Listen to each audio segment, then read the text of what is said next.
Misty Copeland. I am the first African-American prima ballerina at a major American dance company. The company is called ABT, which stands for American Ballet Theatre. I was recently invited to the White House to celebrate my accomplishment. I was on pointe shoes in 2 years, even though I started late at 14 years old. I was special to most people because they admired me for my determination and the struggles I went through as a child. I was born in Kansas City on September 10, 1982. However, I grew up in San Pedro Sula, California. My mom, my sister, my brothers, and I moved to California to have a better life. My siblings' names are Doug Jr., named after our father that lived behind in Kansas, Christopher, and Aaron. At first, we lived with my mom's husband, Harold. This was when my sister Lindsay was born. We later moved in with a man named Robert after my mother and Harold's divorce. I liked Harold, but he had a drinking problem.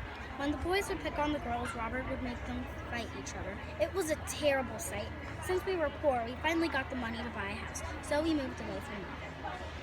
One of my interests in school was drill team. I also went to the Boys and Girls Club. This is where I met Cynthia Bradley, my first ballet teacher. She invited me to take lessons at her studio. I'm a very petite person, so I'm not set out as well for other schools. As I grew up, I started to get migraines. I began taking ballet as a way to escape all of my family's challenges. Cynthia's dance studio is right here in San Pedro. At age 17, I got to participate in one of the world's top programs, ABT, American Ballet Theatre. I was the only African American out of 80 dancers, which makes me a good role model. I influence people of all races. To reach my accomplishments, I had to show poise, gratitude, and perseverance. I had to show respect to the other dancers and teachers. As I say, be your own person. You don't always have to be the person next to you. In 2012, I suffered a serious injury, but I bounced back. I'm thankful that my mom and my great ballet teacher put me on stage. I really feel like I belong there. I'm very proud that I've been able to come this far.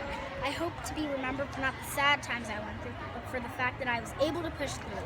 So far in my life, I've learned not to let people take the smile off of your face.